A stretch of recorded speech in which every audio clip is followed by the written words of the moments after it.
بسم الله الرحمن الرحيم ويوم تشقق السماء بالغمام ونزل الملائكة تنزيلا الملك يومئذ الحق للرحمن وكان يوما على الكافرين عسيرا ويوم تشقق السماء بالغمام மேகங்களை கொண்டு மென்மையான மேகங்களை கொண்டு வானங்கள் பிளக்கப்படும் அந்த நாளில் வனுஸிலல் மலாயிகத்து தன்ஸீலா மலக்குகள் அணி அணியாக இறக்கப்படுவார்கள். அல் முல்கு யௌமஇதில் ஹக்கு லிர்ரஹ்மான் உண்மையாக சத்தியமாக அன்றைய நாளில் அளவற்ற அருளாளான அந்த அல்லாஹ்விற்கு ஆட்சி அதிகாரம் அனைத்தும் இருக்கும். வக்கான யௌமன் அந்த நாள் ஆகிவிடும் காஃபிர்களின் மீது அசீரா சிரமமானதாக கடினமானதாக ஆகிவிடும். ஸதகல்லாஹுல் அஸீம். சூரத்துல் ஃபுர்கான் அத்தியாயத்தில் 25, 26வது வசனத்திற்கான விரிவுரை. அல்லாஹ் தஆலா கடந்த வசனத்தில் அஸ்ஹாபுல் ஜன்னா சுவர்க்கவாசிகள் அவர்களுடைய நிலைமைகள், அவர்கள் எந்த நேரங்களில் சுவர்க்கத்தில் கூடுவார்கள் என்பதை பற்றி எல்லாம் அல்லாஹ் சொல்லியதற்கு பின்னால் இந்த வசனங்களில் அல்லாஹ் சொல்லுகிறார், மறுமை நாள் ஏற்படும் பொழுது எப்படி இருக்கும் என்பதை அல்லாஹ் இங்கே சுருக்கமாக ஒரு சில விஷயங்களை பதிவு செய்கிறார். கடந்த வசனங்களில் சொல்லும் பொழுது சுவர்க்கவாசிகளை பற்றி ஒரு சில குறிப்புகளை இன்னும் சொல்லுகிறார்கள் முஃபஸ்ஸிரீன்கள். சாலிஹான ஒரு நல்லடியார், அவர் தொழுகிறார், அல்லாஹு அக்பர் என்று தக்பீர் கட்டி 2 ரக்காஅத்தோ 4 ரக்காஅத்தோ 3 ரக்காஅத்தோ அவர் எந்த ரக்காஅத்துகளை தொழுது முடிக்கிறாரோ அதற்குள் அல்லாஹ் தஆலா அவருடைய கேள்வி கணக்குகளை நிறைவு செய்து அவனை சுவர்க்கத்தில் நுழைத்து விடுவான், அனுப்பிவிடுவார் என்பதாகவும் பதிவு செய்கிறார்கள். ஆக அவ்வளவு சுருக்கமாக அல்லாஹ் தஆலா நல்லடியார்களுடைய கேள்வி கணக்குகளை அல்லாஹ் மாற்றி விடுவார்.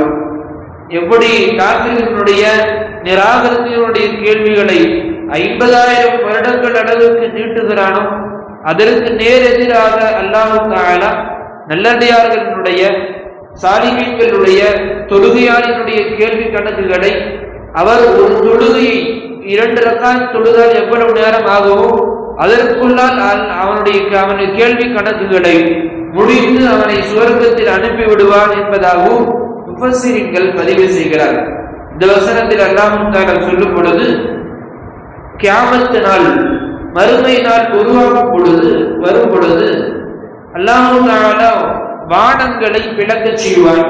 இந்த இடத்துல அல்லாஹ் தஆலா வயௌம தஷக்கக்குஸ் ஸமாஉ பில் கமாம் வெண்மையான மேகங்களை கொண்டு வானங்களை நாம் பிளப்போம் என்பதாக அல்லாஹ் சொல்லியிருக்கிறார். அல்லாஹ்வுக்கு பிளப்பதற்கு ஒரு பொருளை உடைப்பதற்கு நமக்கு ஒரு கருவி தேவைப்படுகிறது அல்லவா? கத்தி தேவைப்படுகிறது. ஒரு கேரட்டை வெட்ட வேண்டும் என்றால் கூட கத்தியை வைத்து வெட்டுகிறோம். ஆக இது போன்று அல்லாஹ்விற்கு வானத்தை பிளப்பதற்கு இது பொருள் தேவைப்படுமா என்றால் கிடையாது. என்று இருந்தாலும் அல்லாஹ் தஆலா ஒரு சில விஷயங்களை இதுபோன்று ஆக்கி வைத்திருக்கிறார். அந்த தருணத்தில் அதுபோன்று அல்லாஹ் தஆலா வானங்களுக்கு மத்தியில் மேகங்களை உலாவிட்டிருக்கிறான் அல்லவா? அந்த மேகங்களில் ஒரு சில மேகம் இருக்கிறது, அதற்கு பேர் கமாம் என்ற மேகம். கமாம் என்றால் நன்றாக வெண்மையாக இருக்கக்கூடிய மேகம். அந்த கமாமுடைய மேகத்தை பற்றி அல்லாஹ் தஆலா குர்ஆனில் பல இடங்களில் அல்லாஹ் பேசுகிறார். மலக்குமார்களையும் மேகத்தையும் ஒன்றாக இணைத்து அல்லாஹ் பேசுகிறார். அப்படி பேசும் பொழுது இந்த கமாம் என்ற மேகத்தை பற்றி சொல்லுகிறார்கள் முஃபஸ்ஸிரீன்கள். கமாம் என்ற மேகம் என்பது 7 வானங்கள் அந்த அளவிற்கு தடிப்பமாக அந்த மேகம் இருக்கும். அந்த கமாம் என்ற மேகத்தின் மீது அல்லாஹ்வுடைய ஒரு கடினத்தன்மை என்பது எப்பொழுதும் இருந்து கொண்டே இருக்கும். அல்லாஹ் தஆலா மறுமை நாள் அந்த கியாமத் நாளுடைய சூறுதப்படும் பொழுது அல்லாஹ் தஆலா தன்னுடைய கடினத்தனத்தை கொஞ்சம் அதிகப்படுத்துவான். அந்த மேகம் அப்படியே வானத்தின் மீது விழுந்து வானம் சுக்குநூறாக போகும். உதாரணத்திற்கு சொல்ல வேண்டும் என்றால் ஒரு கண்ணாடி பொருள் இருக்கிறது. அந்த கண்ணாடி பொருளுக்கு நடுமத்தியில் சில பொருள்களை வெயிட்டாக வைக்கிறோம். அது ஓரளவுக்கு தாங்கிக் கொண்டு இருக்கும். கொஞ்சம் வெயிட்டை அதிகப்படுத்தும் பொழுது நடு மத்தியில் அது பிளந்து கொண்டு செல்கிறது அல்லவா? அதுபோன்று அல்லாஹ் தஆலா மேகத்தை அந்த வானத்தினுடைய நடுப்பரப்பில் வைத்து தன்னுடைய கடினத்தனத்தை கொடுக்கும் பொழுது வானம் இரண்டாக சுக்குநூறாக பிளந்து விழுகும் என்பதாக முஃபஸ்ஸிரீன்கள் விளக்குவதை தருகிறார்கள். ஆக அல்லாஹ் தஆலா மேகத்தை நாம் பார்க்கிறோம், ஏதோ இன்னும் ஒரு காற்றை போன்று அல்லது பஞ்சு மிட்டாயை பித்திவிட்டதை போன்று அது ஆங்காங்கே இருக்கிறது. ஆனால் அதற்கும் ஒரு சில கடினத்தன்மை இருக்கிறது என்பதை நாம் புரிந்து கொள்ள வேண்டும் என்று அல்லாஹ் சொல்லுகிறார். நாம் ஏற்கனவே சொல்லியிருக்கிறோம், நாம் எங்கே சில இடங்களில் இது போன்ற நிலச்சரிவுகள் அல்லது வெள்ள பிரளயங்கள் நம்முடைய வடநாடுகளில் ஏற்பட்டதை போன்று அதை பார்க்கிறோம். அவர்கள் சொல்லுகிறார்கள் வான வெடிப்பு, மேக வெடிப்பு என்பதாக சொல்லுகிறார்கள். ஆக மேகத்திற்கு என்ற ஒரு பவர் இருக்கிறது, ஒரு சக்தி இருக்கிறது. அதை அல்லாஹ் தஆலா கட்டளையிட்டால் அது சுக்குநூறாக மாறிவிடும்.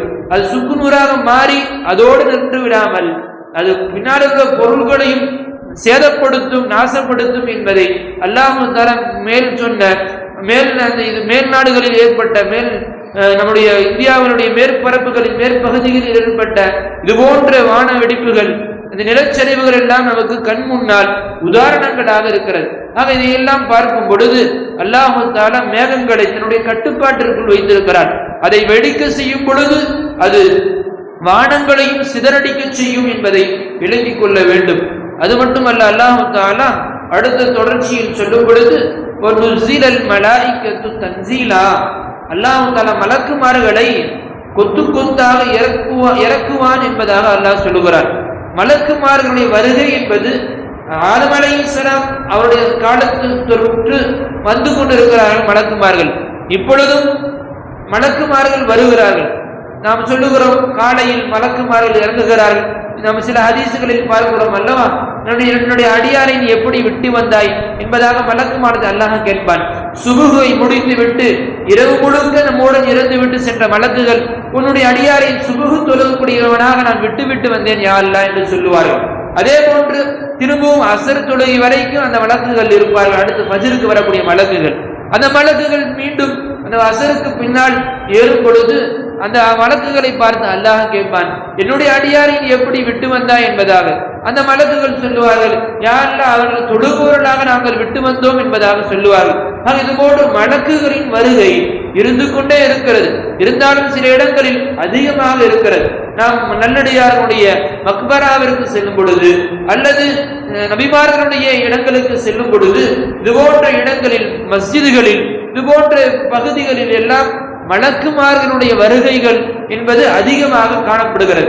ஆக மலக்குகள் என்பது சதாவும் வந்து கொண்டே இருக்கிறார்கள், சென்று கொண்டே இருக்கிறார்கள் என்பது இது போன்ற வசனங்களின் மூலியமாக அல்லாஹ் தஆலா நிரூபணம் செய்கிறார். என்றாலும் மறுமை நாள் வரும் பொழுது, மேக வெடிப்புகள் நிகழும் பொழுது, இது போன்ற கியாமத்தினுடைய அடையாளங்கள் எல்லாம் தென்படும் பொழுது அல்லாஹ் தஆலா ஒவ்வொரு வானமாக பிளப்பான். ஒவ்வொரு வானமாக பிளக்கும் பொழுது முதலாவது வானத்தினுடைய மலக்குகள் இறங்குவார்கள் பூமியில். அப்பொழுது அவர்களுடைய சில அவருடைய வருகைகளை சில ரூபங்களாக, சில விஷயங்களாக மக்களுக்கு காட்டப்படும். அப்பொழுது நல்லடியார்கள் அந்த மலக்குகளை பார்ப்பார்கள். அந்த மலக்குகளை பார்த்து கேட்பார்கள், என்னுடைய ரப்பு இங்கே இருக்கிறான், என்னுடைய ரப்பு இங்கு இருக்கிறானா என்பதாக அந்த நல்லடியார்கள் அந்த மலக்குகளை பார்த்து கேட்பார்கள். இல்லை இல்லை, உங்களுடைய ரப்பு மேலே இருக்கிறான், அவன் உங்களுக்கு கேள்வி கணக்கு கேட்பான் என்பதாக அவர்கள் சொல்லுவார்கள். மீண்டும் அடுத்த இரண்டாவது வான வெடிப்பு நடக்கும். அப்பொழுது சில மலக்குகள் வருவார்கள். அந்த மலக்குடைய எண்ணிக்கையை பற்றி சொல்லப்படுகிறது. முஃபஸ்ஸிரீன்கள் சொல்லுகிறார்கள், அந்த வான வெடிப்பு நடக்கும் பொழுது முதலாவது வான வெடிப்பில் இந்த உலகத்தில் எவ்வளவு ஜின்களை அல்லாஹ் ஆக்கினானோ அந்த அளவிற்கு மலக்குகளை இறக்குவான். இரண்டாவது வான வெடிப்பு நடக்கும் பொழுது இந்த உலகத்தில் எவ்வளவு ஜின்களும் மனிதர்களும் இருக்கிறார்களோ, உதாரணத்திற்கு 200 கோடி மனிதர்கள் இருக்கிறார்கள் என்றால் இந்த 200 கோடி அளவிற்கு அல்லாஹ் தஆலா மலக்குகளை அனுப்புவார். அடுத்து மூணாவது வானத்தை வெடிக்கும் பொழுது இதுபோன்று வானங்கள் வெடிக்க அந்த வானங்களில் உள்ள மலக்குகள் எல்லாம் இந்த பூமியை வந்து அடைவார்கள். இதை பார்த்து, ஓ இவர்கள் தான் நமக்கு கேள்வி கணக்கு கேட்பார்களா, இவர்கள் தான் நமக்கு கேள்வி கணக்கு கேட்கக்கூடியவர்களா என்பதாக நல்லடியார்கள் அவர்களை பார்த்து ஒவ்வொருவரையும் பார்த்து கேட்டுக்கொண்டே இருப்பார்கள். அல்லாஹ் தஆலா கடைசியாக அல் முல்கு யௌம இதினில் ஹக்குல் ரஹ்மான், இந்த நாளினுடைய அரசு ஆட்சி என்பது, சத்தியத்தை நிலைநாட்டுவது என்பது இன்று நாளில் அல்லாஹ்வாக எனக்கு இருக்கிறது என்பதாக அல்லாஹ் சொல்லுகிறார். ஆக 7 மாடங்களும் வெடித்து கடைசியாக மஹ்ஷர் பெருவெளி கூட்டப்படும் பொழுது அனைத்து நல்லடியார்களும் அல்லாஹ்வை கண்டு களிப்பார்கள், அவனுடைய தரிசனத்தை பார்ப்பார்கள், அவனுடைய கேள்வி கணக்குகளை மிக இலகுவாக அல்லாஹ் அவர்களை கேட்டு நம் மேல் சொன்னதை போல ஒரு தொழுகையை தொழுது முடிப்பதற்குள் அல்லாஹ் தஆலா அவருடைய கேள்வி கணக்குகளை கேட்டு அவர்களை சுவர்க்கத்தில் நுழைவிப்பான், பிரசவிப்பான் என்பதாக இந்த வசனங்களில் முஃபஸ்ஸிரீன்கள் விளக்க உரை தருகிறார்கள். இந்த வசனத்தை நிறைவு செய்யும் பொழுது அல்லாஹ் சொல்லுகிறான், வக்கான யௌமன், அது ஒரு நாள், அந்த நாளை ஆகிவிடும், அலல் காஃபிரீன், அந்த நிராகரித்தவர்களின் மீது, இறை மறுப்பாளர்கள் மீது அந்த நாள் என்பது ஆகிவிடும், அசீரா, மிகவும் சிரமமானதாக கடினமானதாக ஆகிவிடும்.